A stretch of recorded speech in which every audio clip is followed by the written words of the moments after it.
শেখ মুজিবের নির্দেশে এখানে কিছু সংগঠিত হয় নাই।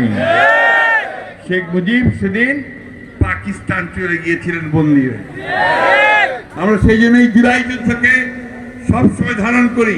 আমরা সেই মুক্তিযুদ্ধকে ৭১কে সামনে নিয়েই বরাবর গিয়েছি, এখন আমরা এগিয়ে যাবো ইনশাআল্লাহ।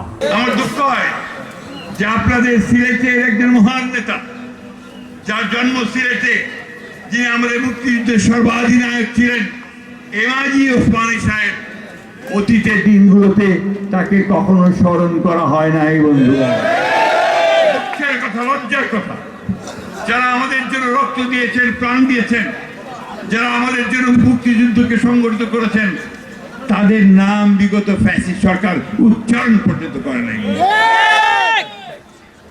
কেউ স্বীকারও করতে চায় না।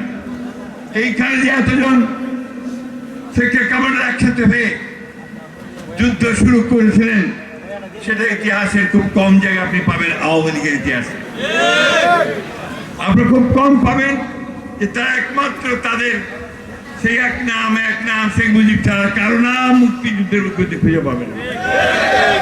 দেখেন ইতিহাসের কি খেলা, ইতিহাসের কি বিচার, যে সেই মানুষগুলো আজকে নিক্ষিপ্ত হয়েছে রাস্তা করে। আবার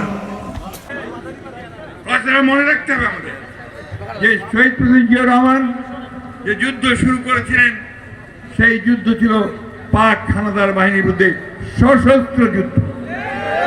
এবং তার ওই এক কথা 26শে মার্চ রাত্রে তিনি যে ঘোষণা করেছিলেন যে I major Zia declare independence of Bangladesh and I revolt, তাতে করে সমগ্র সেনাবাহিনীর সদস্য যারা বাংলাদেশি ছিলেন এবং অন্যান্য সংগঠনগুলো, তারা একত্রিত হয়ে যুদ্ধে ঝাঁপিয়ে পড়ে এবং মুক্তিকামী সাধারণ মানুষ, যুবক, তরুণ, তারা যুদ্ধে ঝাঁপিয়ে পড়ে।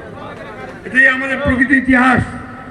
কোনো একজন ব্যক্তির হুকুমে, নির্দেশে, অর্থাৎ সেই একমাত্র ব্যক্তি শেখ মুজিবের নির্দেশে এখানে কিছু সংগঠিত হয় নাই। শেখ মুজিব সেদিন পাকিস্তান চলে গিয়েছিলেন বন্দী হয়ে। লড়াই করেছে আমাদের দেশপ্রেমিক সৈনিকেরা, সেনাবাহিনীর সদস্যরা, আর সেই সঙ্গে আমাদের সাধারণ মানুষ, তরুণ যুবকেরা, ছাত্ররা ঝাঁপিয়ে পড়েছে, তাই না? এটা ইতিহাস, তাই তো?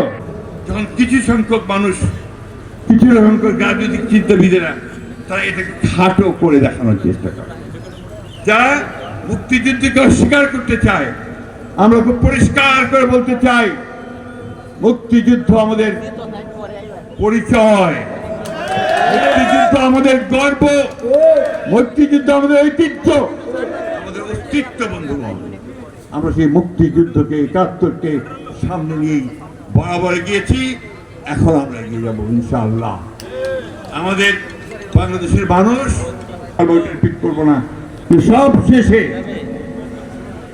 এই ফ্যাসিস্ট আওয়ামী লীগ হাসিনা সরকারের বিরুদ্ধে এই দেশের ছাত্র জনতা, যুবকেরা যেভাবে সংগ্রাম করে, লড়াই করে তাদেরকে দেশ ছেড়ে চলে যেতে বাধ্য করেছে, এটা আরেকটা গৌরবের ইতিহাস, আমাদের আনন্দের, আমাদের পরিচয়ের ইতিহাস বলতে পারি।